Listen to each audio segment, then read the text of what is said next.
Fordin RS-merkillä on takanaan jo 40-vuotinen historia. Tähän mennessä RS-logon on saanut kylkeensä jo 22 mallia.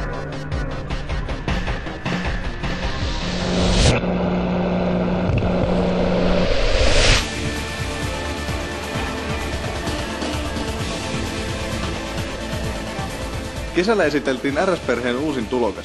Se on nelipaikkainen, kolmeovinen, etuvetoinen, viistoperäinen Focus tehokkaalla moottorilla.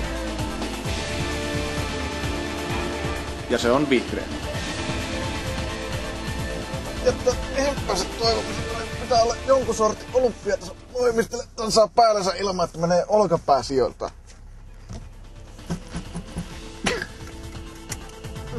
Nämä penkit tarjoaa ihan mukavasti sivuttaistukea, että kaarteessakaan ei pääse valumaan tästä jakkaralta alas. Kerrankin nämä on tehty tämmöisellä ihmisten mitoituksella, eikä No niin, tässä on aika paljon tiukkeneekin tää kaare.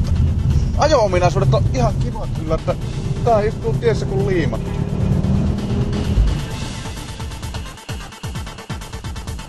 Mittareitahan tänne ohjaamoon on niinku kylvetty sillä aika rankalla kädellä, että löytyy lämpötilaa niin vedelle kuin öljylle ja tietenkin tärkeimpänä tuo ahtopainemmittari, mikä niinku tommoselle 5-vuotiaille pikkupojille on ton nopeusmittari isomman lukeman, mikä muuten on 280. Lisäksi ehkä se kaikkein tärkein asia tässä autossa. Toisaalta normaali kuljettaja ei niillä tiedolla tee hevosta. Sen lisäksi, että auto on vihreä, sillä voi ajaa lujaa.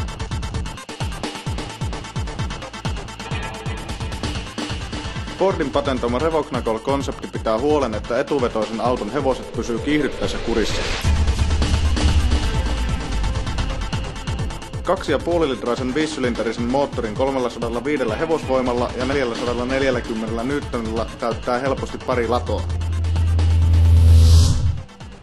Tarkka 6-lovinen vaihteisto ja sporttinen ohjaustuntuma tekevät ajamista nautinnon. Normaaliajossa auto kuluttaa bensiiniä. Kaikki on hyvin tähän asti, mutta ulkona odottaa karu todellisuus. Arkielämä.